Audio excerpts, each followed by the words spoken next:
Welcome to another video. We have a question before us. We have x squared times y is equal to 36, y squared times z is equal to 80, z squared times x is equal to 75. X, y, z is equal to what? X, y, z are elements of positive integers. So let's go ahead and find the values of x, y, and z. Let's begin. Before we start answering this question, I would like you to consider subscribing to this channel if you have not yet subscribed. On this channel, we simplify mathematical problems. Okay, now let us get on with the task before us. Alright, so we are given x squared times y is equal to 36, y squared times z is equal to 80, z squared times s is equal to 75. Our goal is to find the numerical value of x, y, z, given that s, y, and z are positive integers. Now let us call this equation 1, we call this equation 2, and we call this equation 3. Now to answer this question, we are going to multiply the left-hand side together, and here we multiply the right-hand side together, and we equate the left-hand side to the right-hand side. So here we have s squared times x. S squared times s is going to give us s cubed. Times, here we have y times y squared. This will give us y cubed.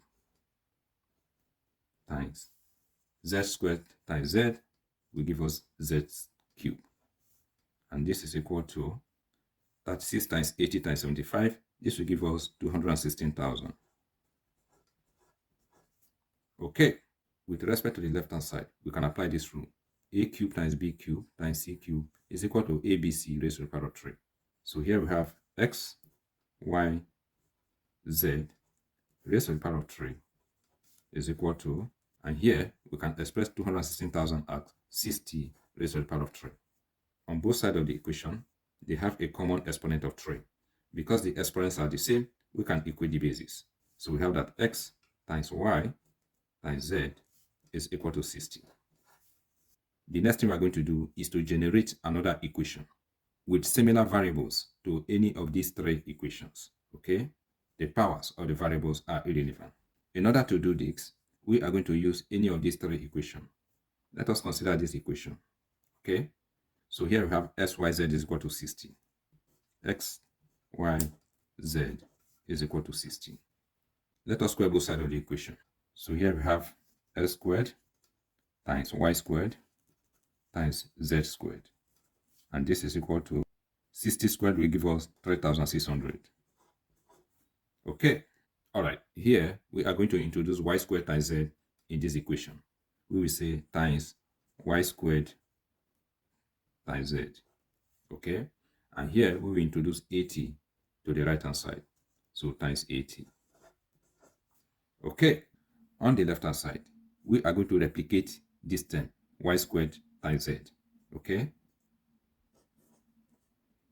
And here we have z squared. So we take one of the z times, and here we have y squared, and we take the remaining z. So times z. Okay. So we are left with s squared times z. So we have times s squared times z. We have y squared times z. In the given equation, y squared times z is equal to 80. So we have 80 times another y squared times z, which is 80 times s squared times z. Now, let us divide both sides of the equation by 80 times 80. 80 times 80 will divide 80 times 80. 80 will divide 80. 3,600 divided by 80, this is going to give us 45. So we have that x squared times z is equal to 45. So here we have the first three equation that we were given, and this is the newly created equation. We can call this equation 4. Okay, now with these four equations, we can comfortably find the values of s, y, and z. If you look closely at equation 3 and 4, you will notice that they have similar variable. We have z here, and we have z here, and here we have x, and here we have x as well. We can use these two equations to find the value of z or x. Alright, here we have equation 3. Let us make x the subject of the equation. So we have that x is equal to 75 divided by z squared. We can call this equation 5. Okay, here we have equation 4. Let us make x the subject of the equation as well. Let us square both sides. This square will cancel the square root radical. We have that x is equal to the square root of 45 over z. We can call this equation 6. Since s is equal to this term, and here s is equal to this term, this implies that this term is equal to this term. So we are going to equate this term to this term to find the value of z. Okay, so we have 75 divided by z squared is equal to the square root of 45 divided by z. Let us square both sides of the equation to get rid of the square root radical. Here, 75 squared is 75 times 75. This will give us 5,625 divided by z squared raised to the power of 2 will give us z raised to the power of 4. And this is equal to, here, this square will cancel the square root radical. We have 45 divided by z. Now, let us cross multiply.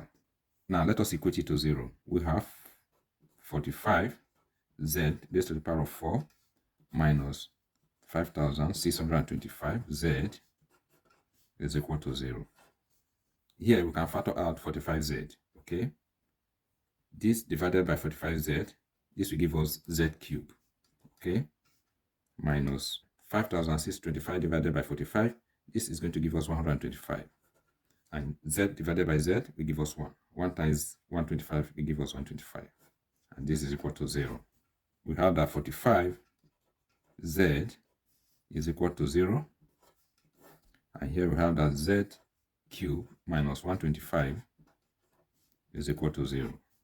If we divide both sides by 45, 45 cancels with 45, we have that z is equal to 0. This is not true because z cannot be equal to 0. Let us focus on the second equation. So here we have that z cubed is equal to 125. Let us take the cube root of both sides. This power of 3 will cancel the cube root radical. We have that z is equal to cube root of 125 is going to give us 5. So z is equal to 5. Now let us find the values of s and y. We will use equation 4 to find the value of x. Okay, so we have that s squared times z. Z is equal to 5. So times 5 is equal to 45. Here we divide by 5, and here we divide by 5. 5 will cancel out 5, and 5 divided by 45, this is going to give us 9. We have that s squared is equal to 9. We take the square root of both sides. This square will cancel the square radical. We have that s is equal to plus minus 3. So x is equal to 3. We are only interested in the positive integer. Now let's find the value of y. Here we have equation 1. We have s squared and s is equal to 3. So 3 squared times y is equal to 36. 3 squared is going to give us 9. Y is equal to 36. Divide both sides by 9. 9 will cancel 9 here. 9 divided by 36, this is going to give us 4. We have that y is equal to 4. So we have that x is equal to 3, y is equal to 4, and z is equal to 5. Thank you once again for watching this video. If you find this video helpful and informative, please subscribe to my channel. And do remember to like, comment, and share. All the best.